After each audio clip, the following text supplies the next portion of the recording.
back, my friends, to the D-Rate the Hate podcast. I am your host, Wilk of WilkWorld.com, and I am so incredibly grateful that you have taken the time to join me for another great episode. Here at the D-Rate the Hate podcast, we're all about bettering the world one attitude at a time. You know, we did not create the hate, but with your help, we can derate the hate. It starts with each of us as an individual. So what have you done today to make your life a better life? What have you done today to make the world a better place? Making your life a better life starts with individual accountability. How we act, how we react, no matter what happens to us, how we react to it makes the difference. Friends, one of the great things about a bad attitude is we as individuals have the power to change it. One great way to do that, share the D-Rate the Hate podcast. Share it with your network of friends. Get them to share it. Subscribe. Leave us ratings and feedback. Always greatly appreciated. And with that, let's go. My guest this week is Heather Hakes. Heather is a mindset coach, speaker, and author of the book Take the Leap. She has been featured on numerous podcasts and been published in Authority Magazine, Thrive Global, Voice Denver, and Women Who Empower and Inspire. Heather has reached tens of thousands through her international podcast, Mind Over Matter. From an early childhood, Heather understood the importance of gratitude and was journaling on it from age 8. Around the age of 15, Heather became fascinated with psychology and human potential and has been into personal development ever since. She considers herself a bit of a rebel, not wanting to follow the crowds.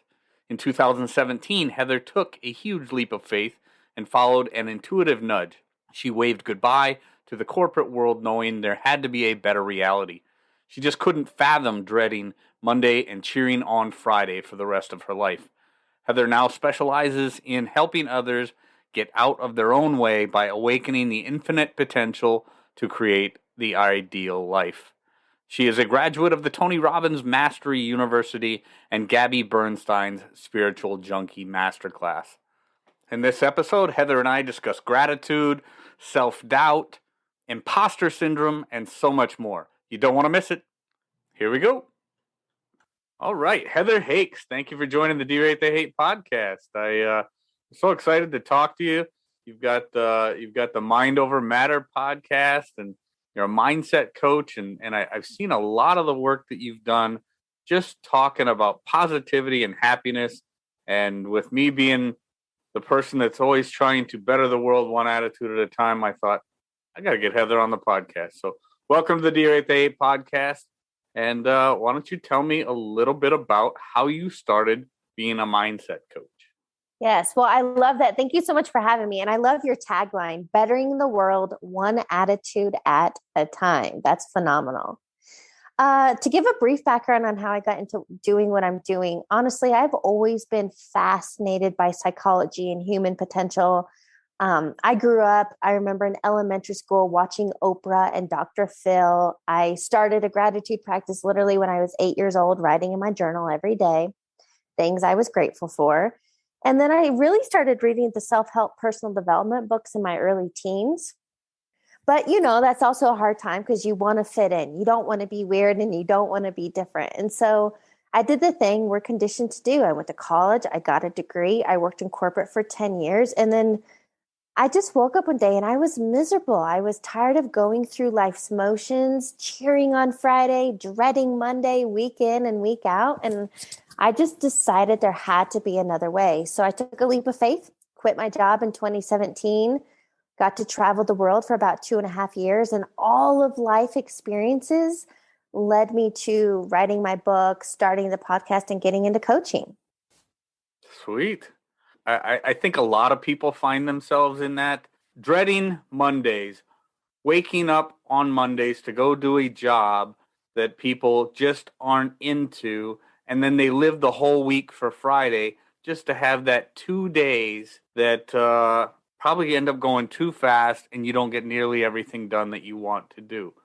So Talk to me, Heather, about passion. What do you tell people who are in that boat, who they want to live a life of passion, a life doing something that they love to do, as opposed to dreading Mondays and chasing all week for Friday and hoping that the weekend lives up to their expectations?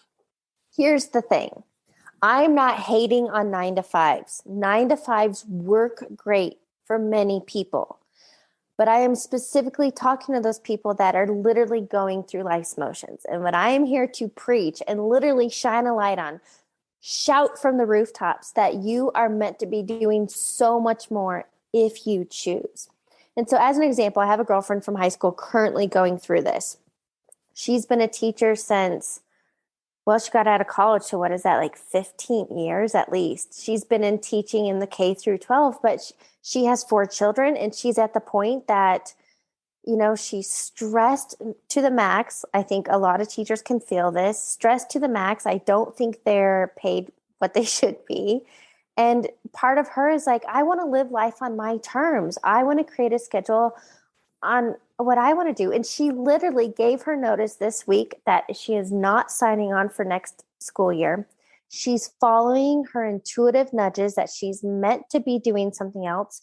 Of course, there's fear. There's fear in the unknown. But you have to decide, is it scarier to go towards something new and exciting that could be even bigger and better? Or is it scarier to be stuck in this monotonous routine we call life until one day I can retire and, then enjoy it? So what I would offer people is, number one, I remember my first coach, he used to share this with me, because a lot of people are sitting in the space. They don't even know what they want in life. So number one, I would offer, be childlike. That's what my coach used to tell me, my very first coach. Be more childlike. And as an example, go back to your earlier days when you played, imagination, or I grew up and my dad built me a playhouse for my 7th birthday. I used to play we had chalkboards back then. I used to play on the chalkboard, and I would torture my brother and my cousins. I was always the teacher. I loved teaching. I loved being in front of people. And guess what? I am now in a teaching aspect, doing what I love via podcasting and YouTube and coaching. So my point is, something that I loved from childhood is now what I'm doing as an adult, and I'm making money doing it, and I'm living life on my terms. That is awesome. And I think a lot of people would love that life, Heather, and a lot of people think about that life. But I think a lot of people encounter what you've talked about a number of different times on your podcast, and that's self-doubt. They don't know if they've got it in them to be that entrepreneur or have that drive, or if they even have enough creativity or whatever. So Heather, talk to me about how you talk to people about self-doubt. How do you conquer that demon? Oh my gosh, where do we begin? Number one, I just wrote this down. We'll talk about self-doubt in a moment, but as an example, number one, I would find evidence of somebody else doing something you want. So as an example, there are very successful people running Etsy stores, have Amazon stores, do, paint, and they love what they do. There isn't one way. Look, there's almost 8 billion people in this world. There is not one way to live life. So number one, find evidence, somebody else doing something that really excites you or brings you joy. Whatever that thing is, that I think I read this today as a quote, whatever gives you sunshine from the inside out, follow that. Okay, so now let's talk about self-doubt. Self-doubt, hell yes. Self-doubt, I feel like, is the number one dream killer. And self-doubt can also be talked about in imposter syndrome. I have experienced that. Who am I to be doing this? I don't have enough experience. Or we talk ourselves out of things instead of talking ourselves into things. And here's what I want to offer people. Everybody experiences self-doubt. It's a human trait. It's a human experience. And so what I want to offer you is, I find ways you got to build confidence. So figure out for you, in your current situation, in your current space, what could you do to build more confidence? And so because I'm big on mindset, It's everything for me about building the mindset muscle. I love physical challenges because in the physical challenges, I've run a marathon. I literally just did David Goggins 4x4x48, which is very simple. Well, it's not simple, but easily stated. Nothing about David Goggins is simple. But so this David Goggins challenge, you run 4 miles every 4 hours for a 48-hour period. You run 48 miles. And I just want to offer anybody who wants to do it, you can do it, because you could even walk 4 miles, which would take just over an hour every 4 hours. You could do this. Sure. The reason I did the challenge is because I like putting mindset into play. And I mean, there were legs of that challenge that I was in the negative mindset. This is too hard. I'm tired. I'm in pain. I can't do this. And so when I'm out there doing physical challenges, it is my opportunity to build my mindset muscle. That's when I use affirmations. I'm in the space. I'm really present. I'm talking myself into it. And even out loud, I was like, I am strong. I'm a finisher. I can do this. And so for me, doing those physical feats builds confidence. For somebody else, it might be just sending that first email. It might be, if you really want to write a book, write a paragraph, like you got to start somewhere. But my whole thing is stop talking about it and start doing something. No doubt. That is one of the hardest things is getting started.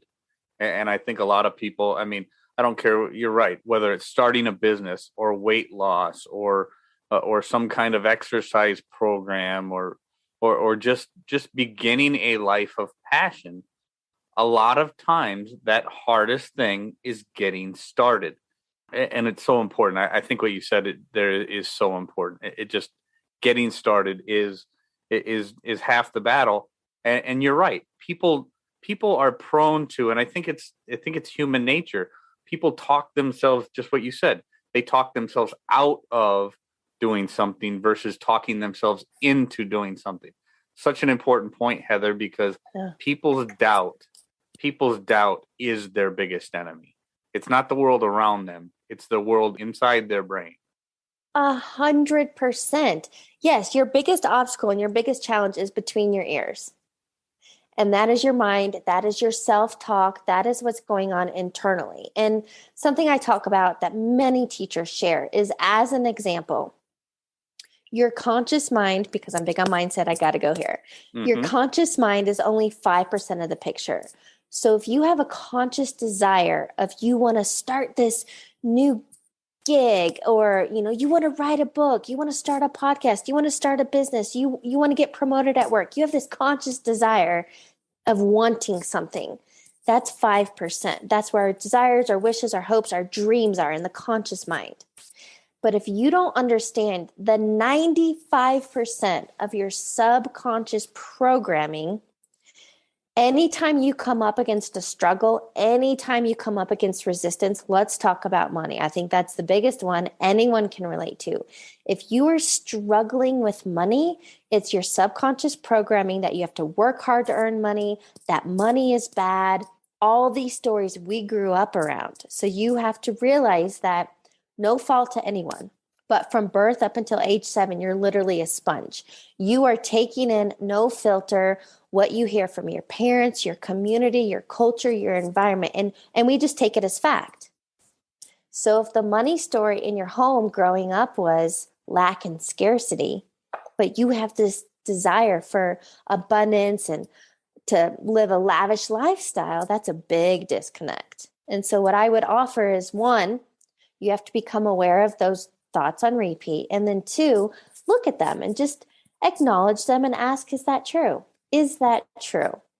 I like it. Is that true? Coming from a life, I mean, I grew up in poverty, and I talk about it all the time. I'm very open about that, and I knew that was never going to be the way that I was going to live. One way or another, I was not going to live that way, and I'm not here to rip on my parents or rip on anybody, but it was a generational thing. Yes. In our family, and it took a different mindset, a different way to do things, a different way to think about things to break that cycle. And I think what you say there is so important, that people's subconscious mind, because I talk a lot on the podcast, and I don't know if you've listened to my episode about the reticular activating system and how we are only able to focus on so many things on any given time, or at any given time. I mean, 2 to 5 things. And if we focus on those things, they will manifest themselves in our life in everything that we do. If we believe we're a victim, we will seek out points of affirmation constantly to reinforce the fact that we're a victim. If we believe that we cannot get ahead in life, Heather, we will manifest that in our lives in everything that we do, because we will not want to be wrong. Our brain will automatically go to that point of affirmation and find things to keep us where we are. Preach. You got that. And actually, so every day on Instagram, when I walk into the gym, I share some sort of affirmation or something on my Instagram story. And today's was exactly that. If you're focused on problems in your life, you're going to continue getting more problems, because wherever your focus goes, energy flows. So here's the thing, manifesting is a quote, new agey term, but it's not. It's just a fact of life. And we are all manifesting every single day. And so what I talk about is, you can be a conscious creator of your life, living life by design, or you can live life by default. And that's our programming. That's when we go on autopilot and unconscious and going through life's motions. But you get to choose. That's your free will. That's absolutely right. The important part of this is we are the sole contributor to how our life goes. Well, I mean, not the sole contributor, but the primary contributor to how our life goes. We cannot control what happens in our life, but we can control how we react to it. And that's more important in every stage of life than what is actually happening. How we react to it, the mindset that we go into every situation with, and how we react to what happens, as opposed to allowing that to control our lives. I think that's such an important point. So I would agree that the only thing we can control is ourselves. But what I would challenge you on there, you said something about, we can't control what happens in our life. I guess I would disagree, only because I truly believe, and there's so much scientific background, especially quantum physics, that the mind is the cause of every effect in our life. And so, I believe 1 + 1 is always 2. So how could we sometimes be responsible, but not all the time be responsible? I think it's a valid point. I do think, like I said, I think we are the primary contributors to everything that happens in our lives. And how we get there is I think you make a very, very important point. Here's what I love. And I need to look this up because I don't know who is the author of this quote, but I love this idea and the saying that we are the author, the director, the writer, and the producer of our movie. And if you realize that we're also the actor. I don't think I added that one.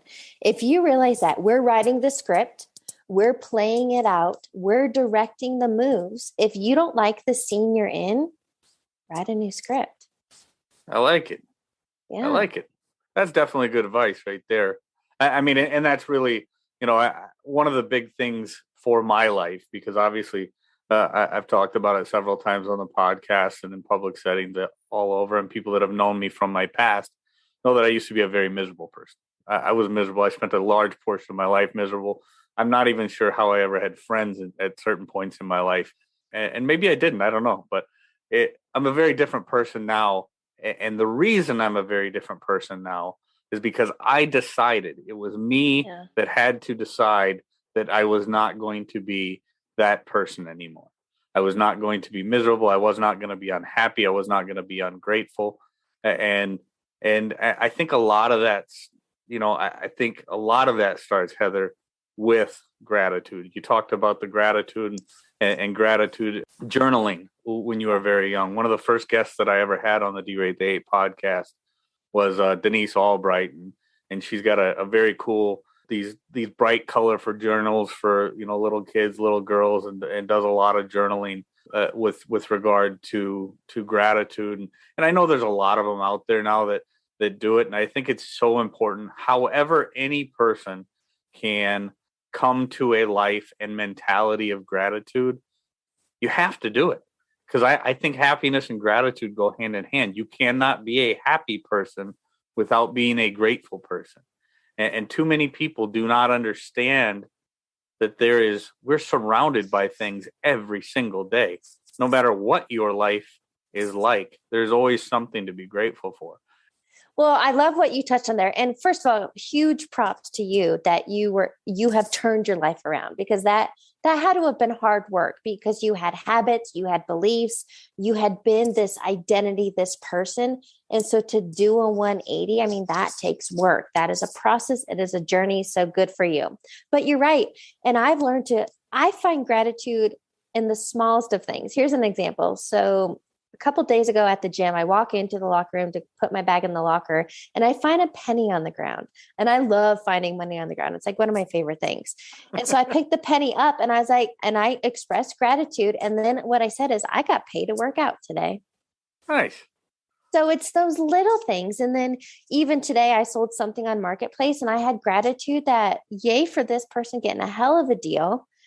And I got money too. And so it's just, yes, there is something to be grateful for everywhere. Even if it's in traffic and somebody let you in, express gratitude. Thank you. Wave hello.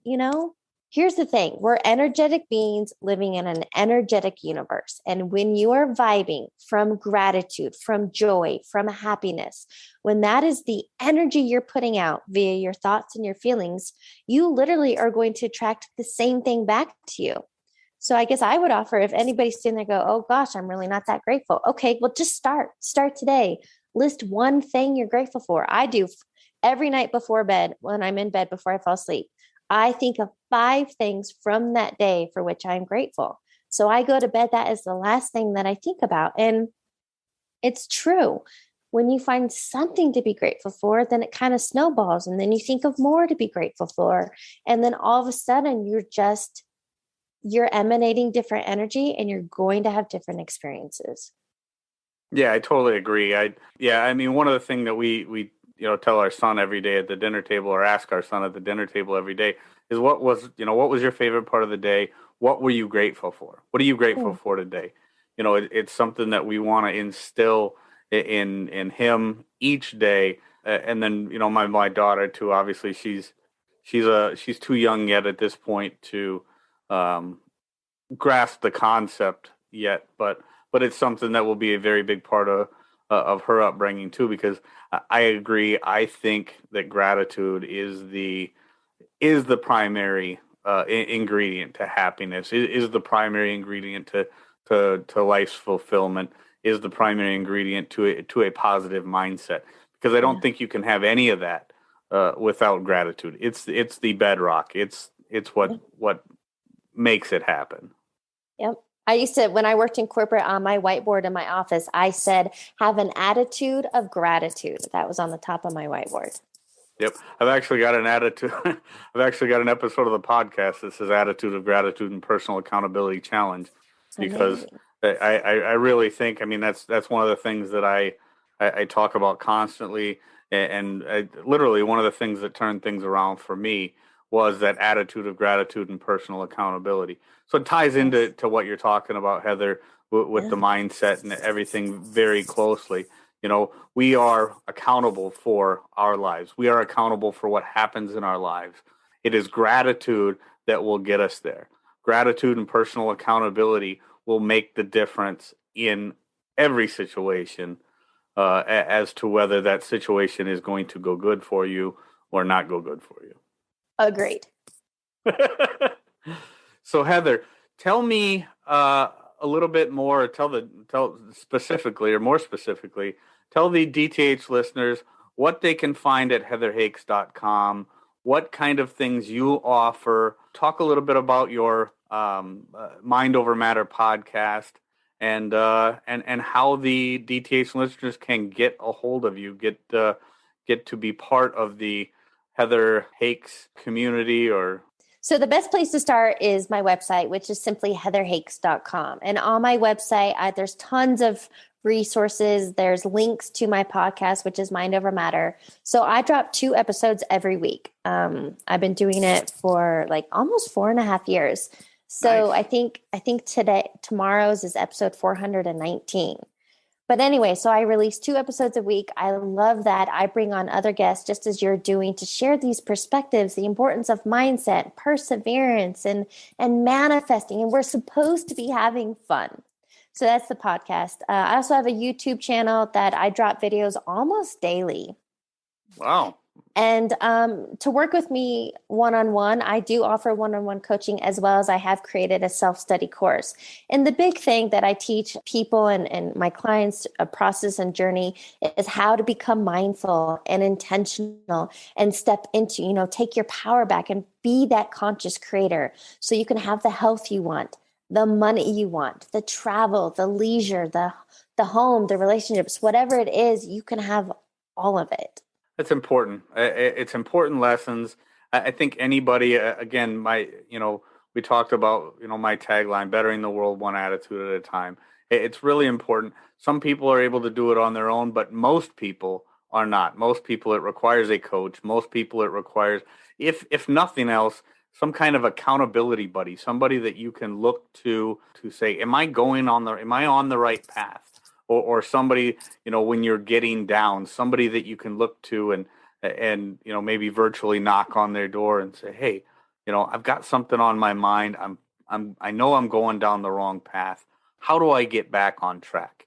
And Heather, it sounds like you are that kind of person. You are the one that's going to help people walk the path and keep them in that right mindset. I agree. And, I've invested in coaches over the years for myself, because you're right. What is the definition of insanity? Doing the same thing over and over again, expecting different results. So when you have that accountability, when you have new perspectives, when you are taught new tools and frameworks and techniques on how to think different and be different and do things differently, your life 100% is going to shift. Yeah, absolutely. And I don't know who said it first, Heather, but the thing that I always go back to is if you want something that you've never had, you've got to do something that you've never done. Yep.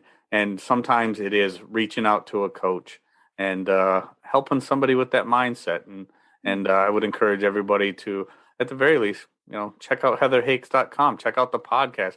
And there sometimes just a quick shot, 10 minutes of just unbelievable positivity and just inspiration. So Heather Hakes, thank you so much for joining me on the D-Rate the Hate podcast. It's certainly been a pleasure. I know I'm more inspired than when I started. I thank you very much for joining me. And any last words of wisdom to leave the DTA's listeners with, Heather? I just thank you so much for having me on. And I would just offer anybody listening, no matter what, I love this saying and this quote: if you're tired, rest, but never quit. Keep going. That is right, my friends. Never give up. Such an inspirational conversation with Heather Hakes. Head on over to our show notes. You can get the link to Heather's page there. And be sure to check out her podcast as well, the Mind Over Matter podcast. Some great content there, tons of value. And sometimes it just takes the right mindset coach. The right paradigm shift can make all the difference. Friends, I just want to say again how very, very grateful that I am that you took the time to join me for another D-Rate the Hate podcast episode. Please share us with your friends, share us with your network. If you haven't done so already, subscribe and talk your friends into doing the same. Feedback and ratings, wherever you get your audio, always greatly appreciated. And with that, I will just say, get out there, be kind to one another, be grateful for everything that you've got, and remember, it's up to you to make each and every day the day that you want it to be. Friends, if there was anything in this episode that provided exceptional value to you, I would love to hear about it. Email me, wilk@wilksworld.com, or hit me up on most social media platforms. With that, I am going to back on out of here, and we will catch you next week. Take care.